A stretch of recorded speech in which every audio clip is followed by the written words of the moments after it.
ശുദ്ധർ സ്തുതിക്കും വീടേ, ദൈവമക്കൾക്കുള്ളാശ്രയമേ, പരിലസിക്കും സ്വർണ്ണത്തേലൂരിയിൽ അതികുതുകാലെന്നോ ഞാൻ ചേർന്നിടുമോ.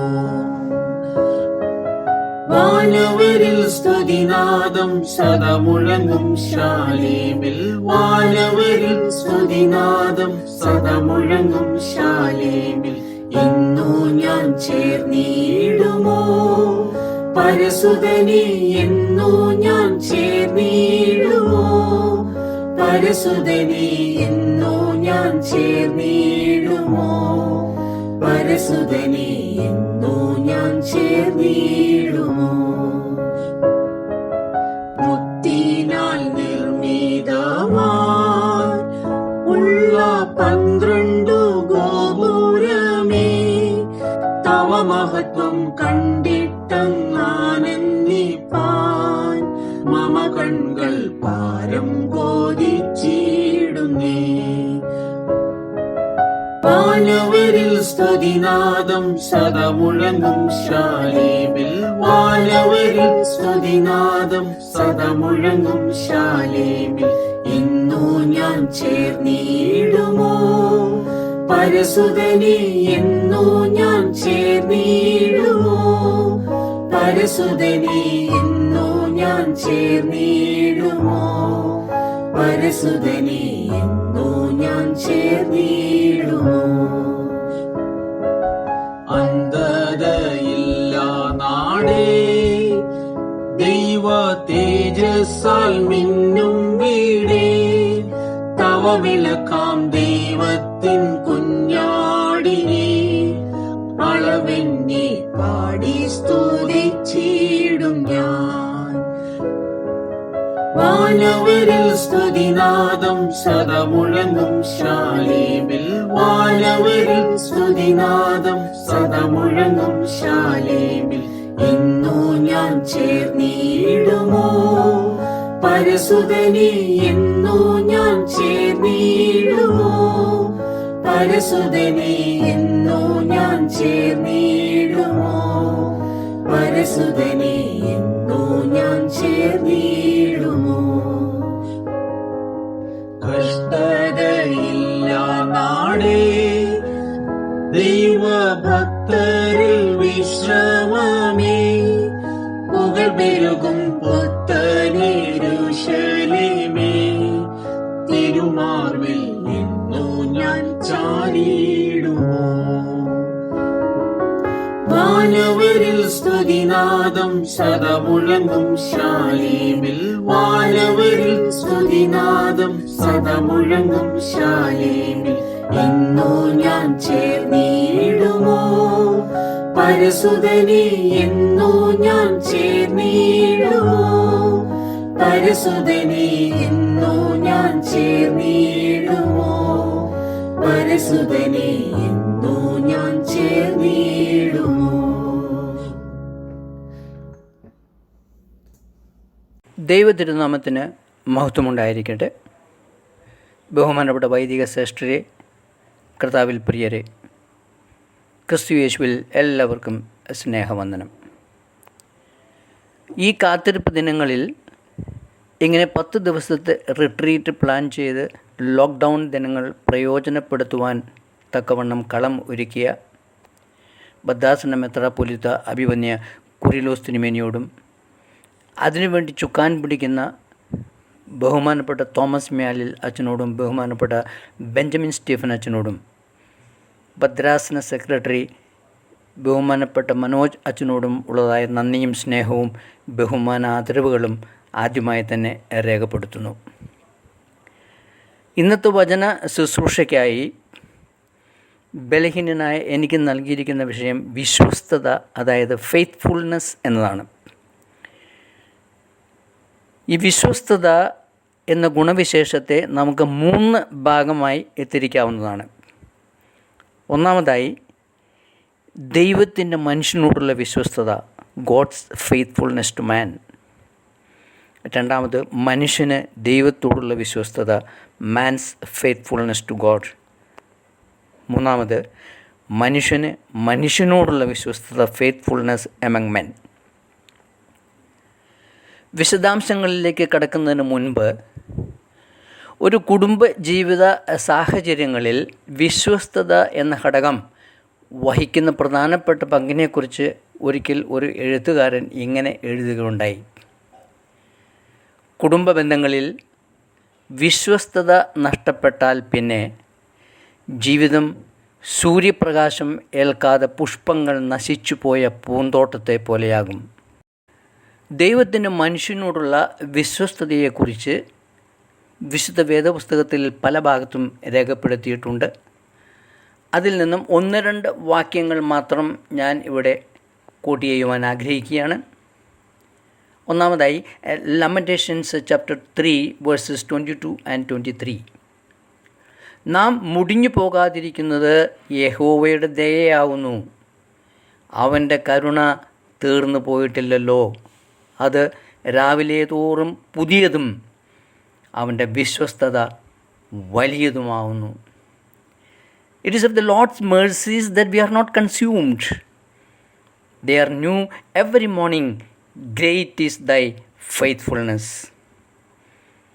The faithful love of our Lord keeps us from destruction. It never ends. God's faithfulness speaks of his absolute reliability, which is evident in his daily mercies. Just as God had been faithful in bringing judgment on Jerusalem, he would be faithful in bringing restoration to those who return to him with repentance. 33-ാം സങ്കീർത്തനം 4-ാം വാക്യത്തിൽ കാണുന്നു, യഹോവയുടെ വചനം നേരുള്ളത്, അവൻ്റെ സകല പ്രവൃത്തിയും വിശ്വസ്തതയുള്ളത്. The word of the Lord is right and true. He is faithful in all he does. God is faithful in anything and everything he does, but at the same time it is necessary to take a look at 1 John chapter 1 verse 9 also. If we confess our sins, he is faithful and just and will forgive our sins and purify us from all unrighteousness. Confessing our sins or repenting our sins is the only condition God places before us for the actualization of his faithfulness. നാം നമ്മുടെ പാപങ്ങളെ ഏറ്റുപറയുന്നുവെങ്കിൽ അവൻ നമ്മുടെ പാപങ്ങളെ ക്ഷമിച്ച് സകല അനീതിയും പോക്കി നമ്മെ ശുദ്ധീകരിപ്പാൻ തക്കവണ്ണം വിശ്വസ്തനും നീതിമാനുമാകുന്നു. അഥവാ നാം നമ്മുടെ പാപങ്ങളെ ഏറ്റുപറയുവാൻ തയ്യാറല്ലെങ്കിൽ എന്ത് സംഭവിക്കും എന്ന് ഏവർക്കും ചിന്തിക്കാവുന്നതേ ഉള്ളൂ. ദൈവത്തിൻ്റെ വിശ്വസ്തതയെക്കുറിച്ച് ഒരുപാട് വാക്യങ്ങൾ വിശുദ്ധ വേദപുസ്തകത്തിൽ ഉണ്ട്. സമയക്കുറവ് കൊണ്ട് ഞാൻ ആ ഭാഗത്തേക്ക് കടക്കുന്നില്ല. രണ്ടാമതായി, മനുഷ്യന് ദൈവത്തോടുള്ള വിശ്വസ്തത എങ്ങനെ ആയിരിക്കണം എന്ന് നോക്കാം. How to demonstrate man's faithfulness to God. God defines faithfulness as obedience to the commands of Christ Jesus. It is one of the 9 fruits of the Holy Spirit. From the spiritual angle, faithfulness is displayed by a person when he is meticulously obedient to the responsibilities God has given him. In this context, Psalm 101 is quite relevant. 101-ാം സങ്കീർത്തനം ശ്രദ്ധയോടെ വായിച്ചാൽ മനസ്സിലാക്കുവാൻ സാധിക്കും. അത് ദാവീദ് രാജാവ് ഭരണം ഏറ്റെടുക്കുന്നതിന് മുൻപ് ദൈവത്തിൻ്റെ മുൻപിൽ വയ്ക്കുന്ന ഒരു വിശ്വസ്ത പ്രതിജ്ഞയാണ്. It's a psalm of pious resolutions, which is also known as David's promise of faithfulness to the Lord as to how he would discharge his personal, official and social responsibilities once he assumes office as the king of Israel. 101-ാം സങ്കീർത്തനം 1-ാമത്തെ വാക്യത്തിൽ കാണുന്നു, ഞാൻ ദയയെയും ന്യായത്തെയും കുറിച്ച് പാടും, യഹോവയെ ഞാൻ നിനക്ക് കീർത്തനം പാടും. ദാവീദ് വിവരിക്കുന്നു, ദൈവം ദയയുള്ളവനാണ്, അതുകൊണ്ട് എങ്ങനെ തന്നെ ജീവിച്ചാലും കുഴപ്പമൊന്നുമില്ല, ദൈവം നമ്മോട് കരുണ കാണിക്കും എന്നുള്ള ധാരണ തികച്ചും തെറ്റാണ്. കാരണം ദൈവം ദയയുള്ളവനാണ്, അതേസമയം ന്യായം പാലിക്കുന്നവനുമാകുന്നു. ഇതാണ് നാം മനസ്സിലാക്കിയിരിക്കേണ്ട നഗ്ന സത്യങ്ങളിൽ ഒന്ന്. എവിടെ ന്യായമുണ്ടോ അവിടെ ദൈവമുണ്ട്. നീതികേട് പ്രവർത്തിക്കുന്നവരെ ദൈവം ന്യായ ദിവസത്തിലെ ദണ്ഡനത്തിനായി ഏൽപ്പിക്കും. God is merciful, and at the same time He brings you to judgment also. There is absolutely no doubt about it. Take a look at 2 Peter chapter 2 verses 4 to 10. Due to time constraints, I am not reading it over here. Here in this verse, David talks about God's mercy and judgment. On the judgment day, it is God's mercy that is going to save us. If God does not show mercy, I don't think anyone will be spared. So David is reiterating that he will always be faithful to the Lord, and we are supposed to follow suit in order to get a favorable verdict on the day of judgment. രണ്ടാമത്തെ വാക്യത്തിൽ കാണുന്നു, ഞാൻ നിഷ്കളങ്ക മാർഗത്തിൽ ശ്രദ്ധ വയ്ക്കും. എപ്പോൾ നീ എൻ്റെ അടുക്കൽ വരും? ഞാൻ എൻ്റെ വീട്ടിൽ നിഷ്കളങ്ക ഹൃദയത്തോടെ പെരുമാറും. I will behave wisely in a perfect way. O Lord, when will you come to me? I will walk within my house with a perfect heart. Here David promises God that he would equally be faithful to his own people at home and his countrymen as well. He was talking about wise action and not speech alone. David wanted to reinforce that he won't give any chance to anyone to complain about his style of ruling the country, because he would be perfect in all respects. David is asking God as to when he would come to his presence, because God's presence brings us both wisdom and happiness. When God's presence is absent, we get tempted to commit sin. Sin is defined as the perfect absence of the presence of God. David also makes it clear that he would first implement his faithfulness at home, as he does not want to be a saint abroad and a devil at home.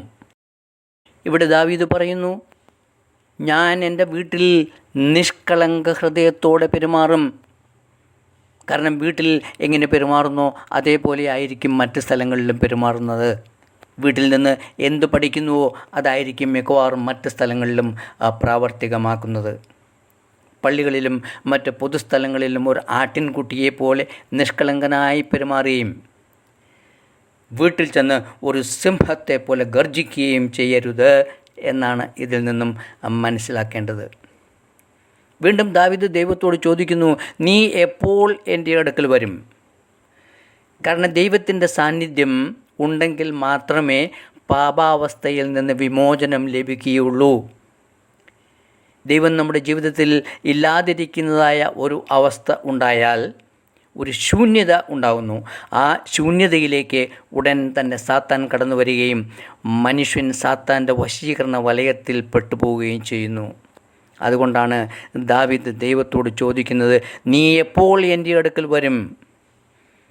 കാരണം ദാവീദ് എത്ര തന്നെ നല്ല രീതിയിൽ പ്രവർത്തിക്കാൻ ആഗ്രഹിച്ചാലും ദൈവത്തിൻ്റെ സാന്നിധ്യം അവൻ്റെ ജീവിതത്തിൽ ഇല്ലെങ്കിൽ അവൻ്റെ ആഗ്രഹങ്ങൾ ഒന്നും സഫലീകൃതമാകുകയില്ല എന്ന് ദാവീദിന് ഉറപ്പുണ്ടായിരുന്നു.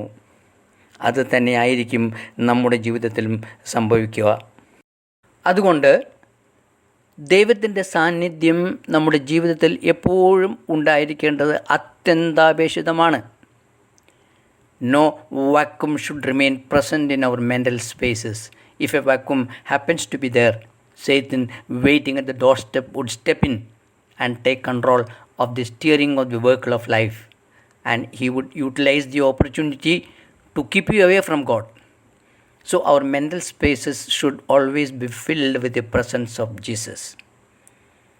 സമയക്കുറവ് കൊണ്ട് ഓരോ വാക്യങ്ങൾ എടുത്ത് എക്സ്പ്ലെയിൻ ചെയ്യുവാൻ ഞാൻ ഉദ്ദേശിക്കുന്നില്ല. അടുത്ത വാക്യങ്ങളിൽ കാണുന്നത് ദാവീദ് ദൈവത്തിന് നൽകിയ വിശ്വസ്ത പ്രതിജ്ഞകൾ ഏത് രീതിയിലെല്ലാം നടപ്പാക്കും എന്നതാണ്. He resolves to practice no evil himself.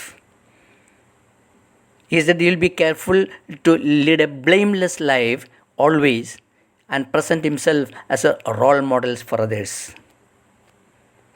He would also upgrade the quality of the people who will have any kind of association with him.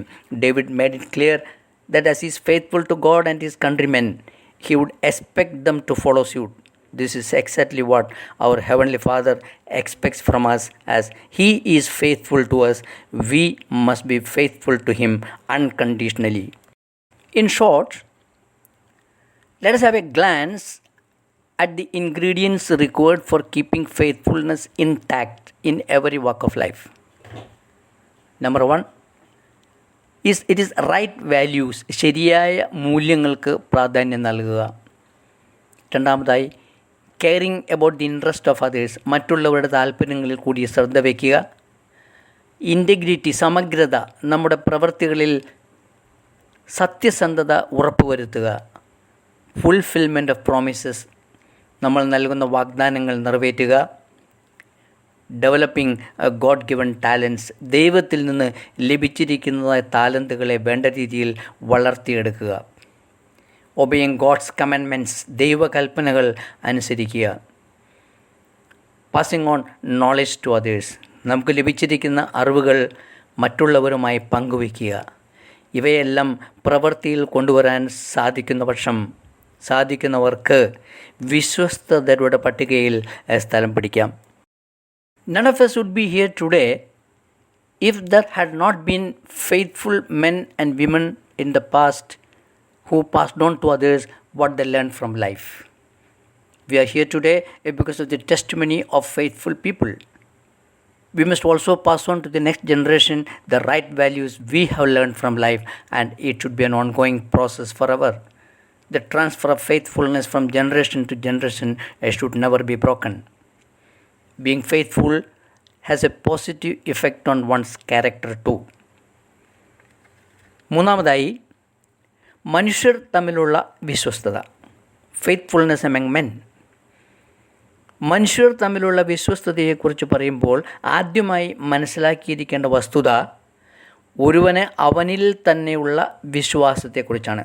ഓരോരുത്തരും പരിശുദ്ധാത്മാവ് വഴി ലഭിച്ചിട്ടുള്ള കഴിവുകളെ തിരിച്ചറിഞ്ഞ് അതിൽ പൂർണ്ണമായി വിശ്വസിക്കുകയും ആ കഴിവുകളെ പ്രായോഗിക തലത്തിൽ വികസിപ്പിച്ചെടുക്കുകയും ചെയ്യണം. അങ്ങനെ കഴിവുകളെ വികസിപ്പിച്ചെടുത്ത് ജീവിതത്തിൽ മുന്നോട്ട് കുതിക്കുമ്പോൾ ഓർത്തിരിക്കേണ്ട ഏറ്റവും പ്രധാനപ്പെട്ട ഒരു സംഗതിയാണ് നമുക്ക് ലഭിച്ചതായ ആ കഴിവുകളുടെ ഉറവിടത്തെ നന്ദിയോടെ ഓർക്കുക എന്നത്. സദൃശവാക്യം 3-ാം അധ്യായം 5-ാം വാക്യം കാണുക. പൂർണ്ണ ഹൃദയത്തോടെ യഹോവയിൽ ആശ്രയിക്കുക, സ്വന്തം വിവേകത്തിൽ ഊന്നരുത്. Trust in the Lord with all your heart and do not depend on your own understanding. One of the 3 things a person should not break in life is faithfulness, and the other 2 are promise and someone's heart. A broken heart will never be the same again. If faithfulness is broken in relationship, the relationship becomes like a sheet of paper torn into several pieces. Even if the torn pieces are joined later, it will never have the same original look it had before it was torn. അവസാനമായി, നമ്മുടെ രാഷ്ട്രപിതാവ് മഹാത്മാഗാന്ധി ഒരിക്കൽ പറയുകയുണ്ടായി, faithfulness is not something like a tender flower that withers off in a terrifying climate, but it is the self-confidence and power that moves the mountains and overcome the turbulent sea. പ്രക്ഷുബ്ധമായ കാലാവസ്ഥയിൽ വാടി നശിക്കുന്ന മൃദുലമായ പുഷ്പമല്ല വിശ്വാസം. അത് പർവ്വതങ്ങളെ ഇളക്കുന്നതും സമുദ്രത്തെ മറികടക്കുന്നതുമായ ആത്മശക്തിയാണ്. അങ്ങനെയുള്ള ആത്മശക്തി നാം എന്തിനു വേണ്ടി കാത്തിരിക്കുന്നുവോ ആ പരിശുദ്ധാത്മാവിൽ കൂടി ലഭിക്കണമേ എന്ന് പ്രാർത്ഥിച്ചുകൊണ്ട് എൻ്റെ എളിയ വാക്കുകളെ ഉപസംഹരിക്കുന്നു. ദൈവം നമ്മെ എല്ലാവരെയും ധാരാളമായി അനുഗ്രഹിക്കട്ടെ. സ്തുതി ഉണർവുള്ളോനേ, ഈറയ സേവിതനേ, മാനവ ശുശ്രൂഷകളിൽ പ്രിയമുള്ളോനാം ആഴത്തെ നടിയാർ നിന്നെ വിളിക്കുന്നു, യോനായ്ക്കെന്നതുപോൽ ഞങ്ങൾക്കുത്തരമരുൾക. കൂടാതെ ഞങ്ങളെ സ്നേഹിക്കുന്ന വാഴ്ത്തപ്പെട്ട സ്വർഗീയ പിതാവായ ദൈവമേ, കർത്താവേ, സ്വർഗം അവിടുത്തെ സിംഹാസനവും ഭൂമി അവിടുത്തെ പാദപീഠവുമാകുന്നു. ആ പാദപീഠത്തിൽ ഇരുന്ന് ഏഴകൾ നിലവിളിക്കുകയാണ് കർത്താവേ. കർത്താവേ, ഓരോരുത്തരുടെയും ചെറുതും വലുതുമായ എല്ലാ ആവശ്യങ്ങളും തമ്പുരാൻ്റെ ഹിതം പോലെ ചെയ്തു തരണമേ എന്ന് പ്രാർത്ഥിക്കുന്നു.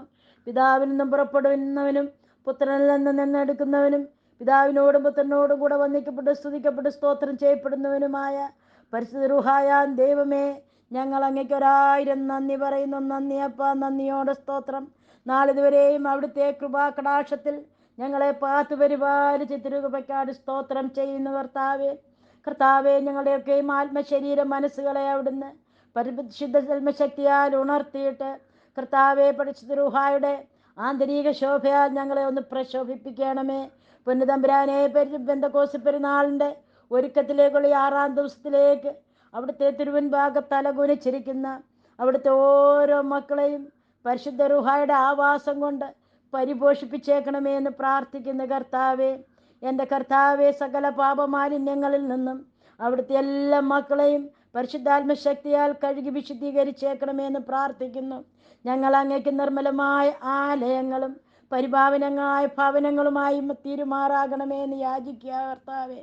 പൊന്നുതമ്പുരാനെ, അവിടുത്തെ പുനരുത്ഥാനത്തിൻ്റെ ആദ്യ ദിവസം മുതൽ ഉർശലേമിൽ അവിടുത്തെ വാഗ്ദാനത്തിന് വേണ്ടി കാത്തിരുന്ന ശിഷ്യന്മാരെ പെന്തക്കോസ്ത് ദിവസം വന്നപ്പോൾ പെട്ടെന്നുണ്ടായ ഉഗ്രമായ ശബ്ദം മൂലം പരിശുദ്ധാത്മാവ് കൊണ്ട് നിറച്ചതുപോലെ തമ്പുരാന് ഹിതമാണെങ്കിൽ അങ്ങയ്ക്ക് വേണ്ടി അങ്ങയോട് പരിശുദ്ധാത്മാവിന് വേണ്ടി യാചിക്കുന്ന ഓരോ മക്കളുടെ മേലും പരിശുദ്ധാത്മാവിനെ പകർന്ന് തന്നേക്കണമേ എന്ന് യാചിക്കുന്ന കർത്താവേ. എൻ്റെ ദൈവം തമ്പുരാനെ, ഈ കാത്തിരിപ്പ് ശുശ്രൂഷയ്ക്ക് വേണ്ടി അല്പമായും അധികമായിട്ടും സമയം ഓരോ സെക്കൻഡും ചെലവഴിക്കുന്ന അവിടുത്തെ മക്കളെയെല്ലാം കർത്താവെ, പരിശുദ്ധാത്മശക്തി കൊണ്ട് നിറച്ചേക്കണം, കരുണയോടെ സംരക്ഷിച്ചേക്കണമേ എന്ന് പ്രാർത്ഥിക്കുന്നു. കർത്താവെ, തമ്പുരാനെ, അവിടുത്തെ പരിശുദ്ധാത്മശക്തിയാൽ ഞങ്ങളെ ഏൽപ്പിച്ചിട്ടുള്ള കർത്തവ്യങ്ങൾ കർത്താവ് വിശ്വസ്തയോടും അവിടുത്തെ കൃപാവരങ്ങളോടും കൂടെ ചെയ്തു തീർപ്പാനുള്ള കൃപയിൽ ഞങ്ങളെയൊക്കെയും വളർത്തണമേ എന്ന് പ്രാർത്ഥിക്കുന്നു കർത്താവെ.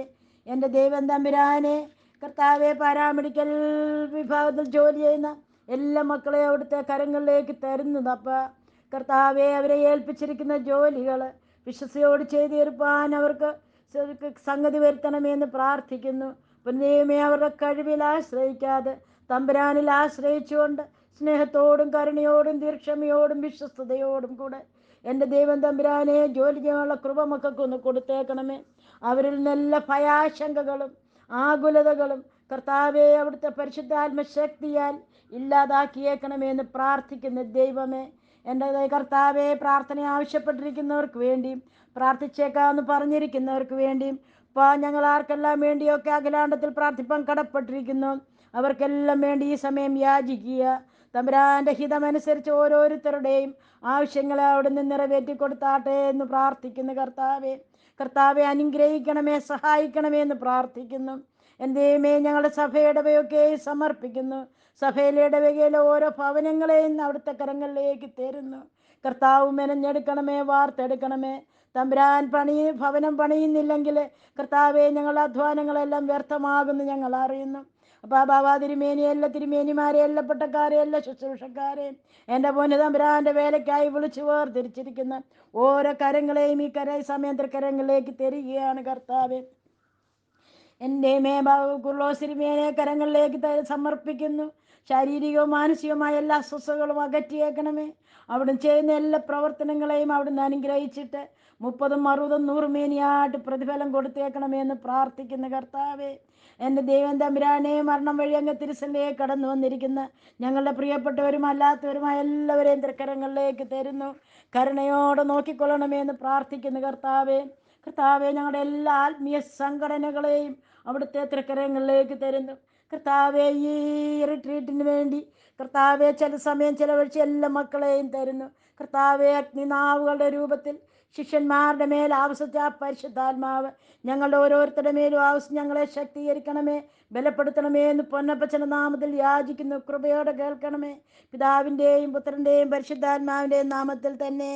ആമേൻ.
ഉത്തരമരുളി ചെയ്ത് ഞങ്ങളോട് കരുണ ചെയ്യണമേ.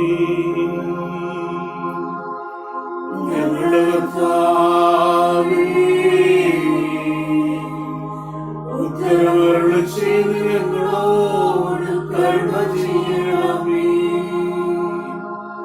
ഞങ്ങളുടെ കർത്താവേ,